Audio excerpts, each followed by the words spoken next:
اسرائیل فلسطین کانفلکٹ کوئی آج یا کل کی بات نہیں.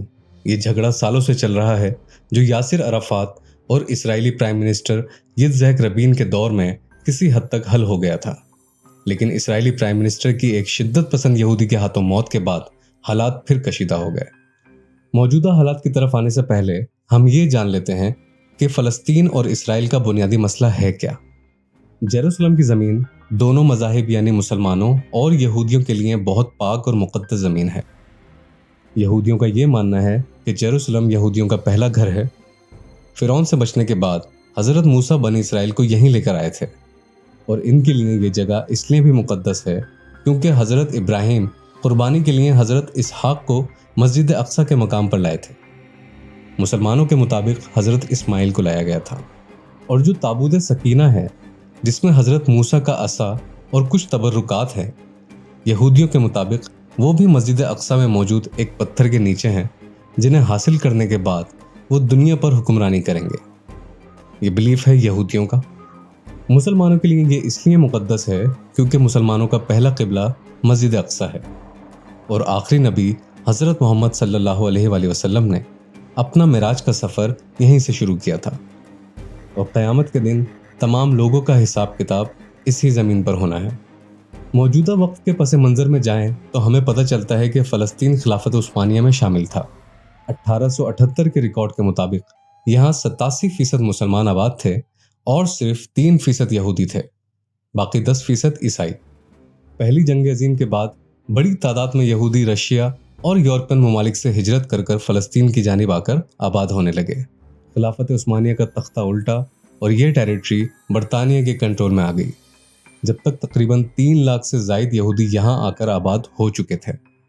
برطانیہ نے یہودیوں کے آنے پر پابندی لگا دی کیونکہ اس وقت تک برطانوی پالیسی کے مطابق برطانیہ اس نظریے کے خلاف تھا کہ کوئی یہودی ریاست وجود میں آئے، جس کے نتیجے میں اسرائیلی موومنٹ کا آغاز ہوتا ہے جس میں وہ اپنے الگ وطن کا مطالبہ کرتے ہیں. دوسری جانب فلسطین کے حالات بھی بدتر ہو رہے تھے.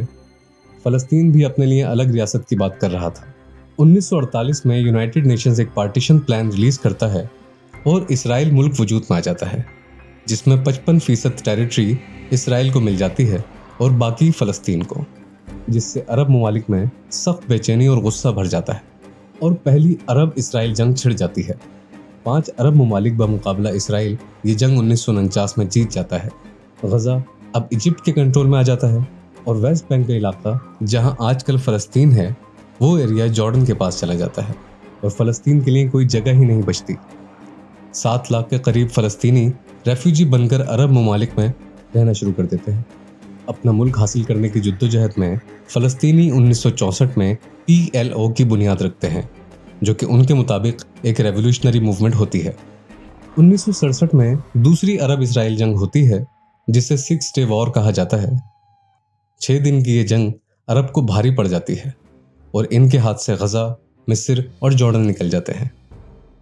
1979 میں اسرائیل اور مصر کے درمیان تعلقات بہتر ہونے لگتے ہیں اور ایجپٹ پہلا عرب ملک بنتا ہے جو اسرائیل کو تسلیم کرتا ہے.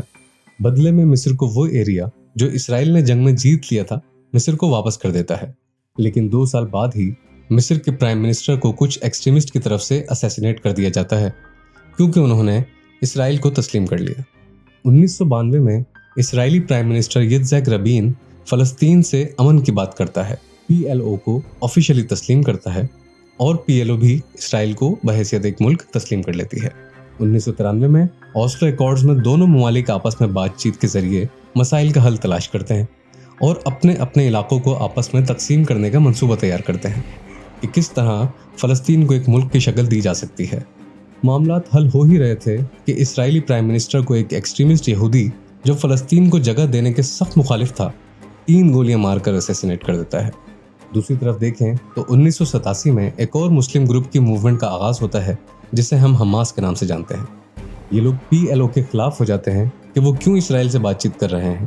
اسرائیل تو مسلمز کا دشمن ہے اور انہیں ختم ہو جانا چاہیے. اور اس طرح حماس اور اسرائیلی ایکسٹریمسٹ گروپ اس خطے میں امن ہونے سے پہلے ہی نفرت کی بنا پر ایک دوسرے سے لڑتے رہتے ہیں. ان سب باتوں کا خلاصہ یہ ہے کہ حماس اور PLO کی آپس میں کبھی نہیں بنی اور ہمیشہ جھگڑے رہے. یعنی حماس کا پورا ہولڈ غزہ میں رہا